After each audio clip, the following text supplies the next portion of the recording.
Alors, peut-être Adam, Oui. Monsieur le Président, Adam voulait juste réagir rapidement. Oui. Pour Adam et pour le Président, réaction Rapidement, vraiment rapide. juste 30 secondes. Je veux juste rappeler à Monsieur le Président que ce qui se passe au Sahel n'est que les conséquences de ce qui a été fait en Libye. Cette intervention en Libye où vous avez oublié, quand je parle de vous, je ne parle pas de votre personne, je parle de votre position.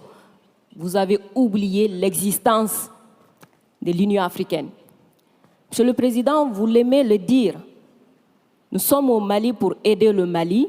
Si nous n'étions pas venus au Sahel, il n'allait pas avoir de gouvernement actuellement au Mali. J'ai envie de vous dire que si ce n'était pas les Africains, il n'allait pas avoir de France aujourd'hui. Nous sommes liés, nous sommes liés, nous sommes liés. Arrêtez de dire que vous êtes venus nous aider. Non, parce que le terrorisme ne menace pas que le Mali. Vous êtes aussi menacés. Arrêtez de nous culpabiliser sur une position de victime. Mais Adam, je ne vous culpabilise pas. Monsieur le Président, je n'ai pas terminé. Je ne vous culpabilise pas. J'essaie de restaurer justement un dialogue réciproque et de respect. Oui. On n'est pas là simplement pour nos intérêts quand on arrive au Mali en 2013. C'est un fait. Par contre, ce que vous avez dit sur la Libye, je l'ai dit plusieurs fois comme président, je partage ce que vous avez dit. La Libye, on n'a pas respecté la souveraineté d'un peuple et ça, c'est une erreur.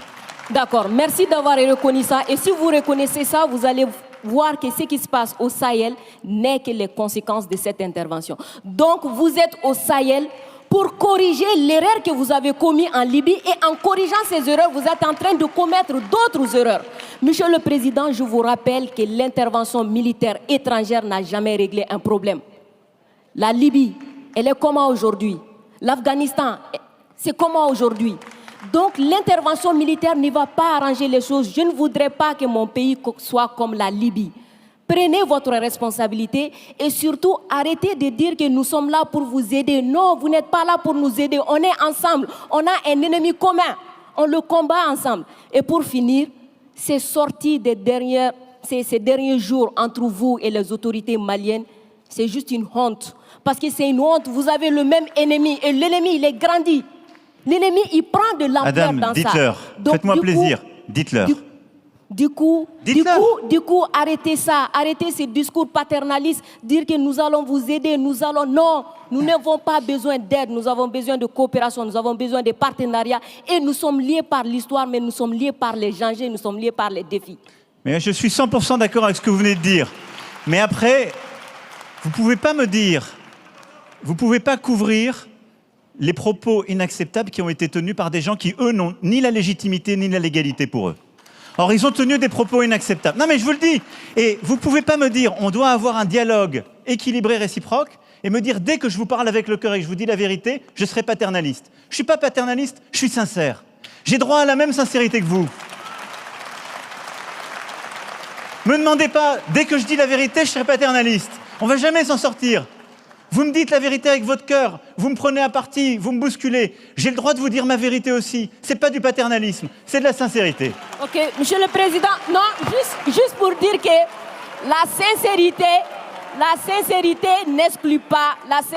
n'exclut pas la courtoisie, la sincérité. Mais je suis courtois comme vous l'êtes avec moi, Adam. Oui. Nous sommes courtois les uns. Je suis carrément d'accord avec vous, Monsieur le Président. C'est juste vous dire que j'adore votre sincérité, mais elle n'exclut pas le respect, elle n'exclut pas la courtoisie. Je pense que nous avons l'un et l'autre, là dans le débat, une très grande courtoisie. Absolument. Et on fait la démonstration qu'il n'y a pas de paternalisme, il n'y a pas d'agressivité, il y a une vraie sincérité, mais il n'y a pas de tabou.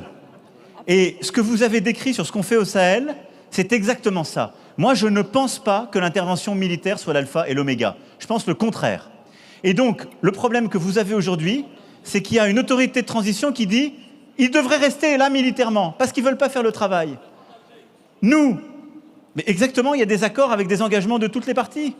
Et donc, nous, on est là pour la sécurité, mais à côté de ça, depuis 2017, on a l'Alliance internationale pour le Sahel, qui est de l'aide au développement avec la Banque mondiale, l'Allemagne, tous les pays, justement, européens et autres, qui est cet investissement solidaire qu'on a dans la région.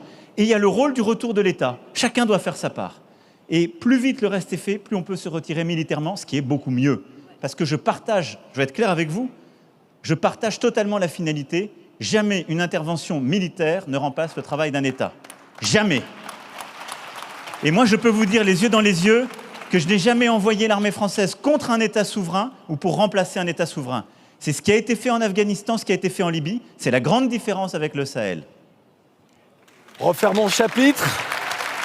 Monsieur le Président, on va refermer le chapitre. On va s'intéresser